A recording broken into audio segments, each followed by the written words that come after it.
नमस्कार दोस्तों, आप सभी का स्वागत है रूह को कपा देने वाली हॉरर कहानी में। आज की जो भूतिया कहानी है यह बहुत ज्यादा डरावनी और अरे राज की सच्ची घटित कहानी है। अरे राज में सोनी नाम की एक लड़की है जो कि पढ़ के लिख के डॉक्टर बनना चाहती है, लेकिन उसकी जो फैमिली का कंडीशन है वह ठीक नहीं है। उसके घर परिवार वाले उसे आगे पढ़ा नहीं सकते और घर परिवार वाले बोल रहे हैं कि तुम शादी कर लो, लेकिन सोनी शादी नहीं करना चाहती। सोनी के लिए जो रिश्ता आया है वह उसकी भाभी के मामा के घर से आया है। मतलब सोनी का होने वाला दूल्हा वह उसकी भाभी का ममेरा भाई है। उस लड़के की पहले से शादी हो चुकी थी। उसकी जो वाइफ थी वह दुनिया छोड़ दी थी। किस कारणवश दुनिया छोड़ी थी यह किसी को नहीं पता था और उस लड़की की दोबारा शादी नहीं हो रही थी, इसीलिए सोनी की भाभी ने सोनी से शादी फिक्स करा दिया। सोनी रहने वाली है गरीब फैमिली की और जो सोनी के होने वाला दूल्हा है वह बहुत ज्यादा धनी फैमिली से है। सोनी की माँ हमेशा से चाहती थी कि उनकी बेटी उनसे ऊंचे घर में जाए और राज करे। यही कारण था कि सोनी की माँ को एक झटके में वह दुआ लड़का पसंद आ गया। यहाँ पे सोनी की शादी में मात्र 1 महीना बच गया था और सोनी बहुत ज्यादा उदास थी। वह अंदर से छटपटा रही थी कि रिश्ता कट जाए, मुझे नहीं करना है, लेकिन सोनी की भाभी एक भी मौका नहीं दे रही थी। वह हमेशा सोनी के पीछे पड़ी रहती थी कि सोनी कोई भी उल्टा सीधा वगैरह कांड ना करे। तो एक रात की बात है, सोनी उठती है रात में टॉयलेट के लिए और जो उसके घर में टॉयलेट था वह घर के पीछे एक पेड़ के पास बना हुआ था, इसीलिए जिसको भी जाना होता था वह घर के पीछे जाता था। सोनी भी गई थी टॉयलेट के लिए और टॉयलेट करके जब वह रिटर्न आ रही थी तब उसको महसूस हुआ कि उसके पीछे कोई चल रहा है। उसने पलट के देखा लेकिन कोई भी पीछे नहीं था। फिर वह आगे बढ़ी, उसके बाद उसको फिर से चप्पल की आवाज सुनाई दिया जैसे कि ठीक उसके पीछे कोई था। इस बार सोनी पलटी और उसने पूछा कि कौन है, कौन मुझे फॉलो कर रहा है, क्या चाहता है, जो भी है वह सामने आ जाए, मैं किसी से डरती नहीं हूँ। सोनी के पीछे काफी ज्यादा अंधेरा था और वहाँ पे कोई दिखाई नहीं दिया। उसको एक आवाज सुनाई दी और उस आवाज ने सोनी को बोला कि देखो सोनी, मुझे पता है कि तुम शादी नहीं करना चाहती, मैं भी चाहता हूँ कि तुम किसी और से शादी मत करो, मुझसे शादी करो, क्योंकि मैंने तुम्हें एक नजर में ही पसंद कर लिया है। तुम सिर्फ और सिर्फ मेरी होगी, वरना तुम किसी की भी नहीं होगी। इतना सुनने के बाद से सोनी थोड़ी सी घबरा गई और उसने चिल्लाते हुए बोला कि कौन है, कौन बोल रहा है, तुमको पता होना चाहिए कि मेरी शादी 20-25 दिन में हो जाएगी, तुम क्यों ये सारी बातें बोल रहे हो, आखिर तुम हो कौन, सामने आओ। सोनी ने बहुत सारे सवाल पूछे लेकिन किसी का भी जवाब नहीं आया। सिर्फ और सिर्फ एक ही जवाब आया था उस अंधेरे से कि तुम एक काम करो, इस रिश्ता को तोड़ दो और मेरे साथ चलो, तुम बहुत खुश रहोगी जीवन में, तुम इन सारी चीजों के चक्कर में मत पड़ो, घर वालों को मना कर दो। इतना सुनने के बाद से सोनी बहुत डर गई और वह डर के मारे वहां से भागी और सीधे अपने माँ के पास जाके सो गई। सोनी की जो रात थी वह डरे डरे में कटी, लेकिन घर वालों की रात काफी अच्छी कटी।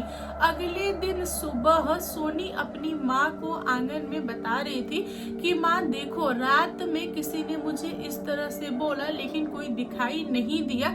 यह सारी बातें सोनी की भाभी सुन ली और उन्होंने अपनी सासू माँ को बोला कि देखिए मम्मी जी, आपकी जो बेटी है यह बहुत ज्यादा ड्रामा कर रही है, मुझे पता है कि इसको मेरा भाई पसंद नहीं है, इसीलिए यह नौटंकी कर रही है। एक काम करती हूँ, मैं मना कर देती हूँ अपने भाई को कि वह रिश्ता तोड़ ले, हमें कोई जरूरत नहीं है नया रिश्ता जोड़ने के लिए। अगर आपके पास औकात हो हो तो आप अपनी बेटी के लिए राजा रजवाड़ा ढूंढ लीजिएगा, मेरा भाई शादी नहीं करेगा। यह सब सोनी की माँ जब सुनी वह बहुत ज्यादा घबरा गई और उन्होंने बहू को बोला कि रुक जाओ बेटा, ऐसा मत बोलो, मेरी बेटी जो भी बोल रही है इससे भूल जाओ। हमें पता है कि तुम बहुत मेहनत कर रही हो, तुम अच्छा चाहती हो सोनी का, इसीलिए शादी कराई हो। मैं खुश हूँ, सोनी भी खुश है, कोई प्रॉब्लम नहीं है, सोनी वहीं पे शादी करेगी, बस तुम शांत हो जाओ, तुम किसी को कुछ भी मत कहना। सोनी की भाभी बहुत ज्यादा दुष्ट थी, उसका घर में राज चलता था, उसके सिवा उस घर में कोई कुछ भी नहीं करता था, जो वह बोले वही सही है। यहाँ पे सोनी के भाई, सोनी के पापा, सोनी की माँ, सोनी, सारे लोग चुप, किसी ने कुछ भी नहीं कहा और धीरे धीरे दिन कटने लगे। और सोनी को हर रोज एक ही आवाज सुनाई देता था कि सोनी रिश्ता तोड़ दो, मेरे पास आ जाओ, सोनी मेरे पास आ जाओ। सोनी इस चीज को हमेशा इग्नोर करती थी। वह इवनिंग के बाद से घर के पीछे नहीं जाती थी, दिन में जाती थी टॉयलेट वगैरह के लिए, रात में वह टॉयलेट होल्ड करती थी, नहीं उठती थी, क्योंकि वह बहुत ज्यादा डरती थी और वह आवाज उसे अपनी ओर खींच रहा था। यहाँ पे सोनी की बातों का कोई भी विश्वास नहीं करता, इसीलिए वह लड़की अपनी मन की बातें किसी से नहीं बोलती थी, वह एकदम से शांत हो गई थी। धीरे धीरे शादी का दिन पास में आया और सोनी के घर वालों ने बहुत सारे भगवान को इनवाइट कर लिया घर में शादी के लिए। सोनी की शादी बहुत ज्यादा धूमधाम से हुई, सब कुछ सही रहा और सोनी चली गई अपने ससुराल। सोनी की भाभी के दिल को ठंडक मिल गया था जब ननद विदा हो गई, उस दिन से वह खुश रहने लगी और उसका पूरा अलग राज हो गया। एक रात की बात है, सोनी की भाभी उठी टॉयलेट के लिए, वह गई टॉयलेट करने, उसके बाद सीधे अपनी सासू माँ के कमरे में गई और वहाँ पे जाके बैठ के रोने लगी। वह काफी तेज से रो रही थी और सोनी की माँ की जब आंख टूटा तो उन्होंने पाया कि उनकी बहू रो रही है। तब उन्होंने अपनी बहू से पूछा कि बताओ बहू रानी, तुमको क्या समस्या है, तुम क्यों रो रही हो, क्या हुआ, कुछ तो बोलो, इतनी रात में मेरे पास क्यों आई हो। लेकिन सोनी की भाभी एक शब्द भी नहीं बोली, वह रोए जा रही थी, रोए जा रही थी। तब सासू माँ उठी और बहू रानी को झकझोरा। इतना करने के बाद से बहू रानी का एक नया रूप निकल के आया। बहू रानी अपने बाल खोल दी, उसके बाद से वह लगी नाचने, नाचते नाचते वह आंगन में पहुंची और लगी खेलने। पूरे घर वाले आंगन में इकट्ठे हो गए और घर वालों को पता चल गया कि बहू रानी को क्या हुआ है। यहाँ पे सोनी के भाई रात में ही गए एक तांत्रिक को बुलाने और तांत्रिक को बुला के घर पे लाए।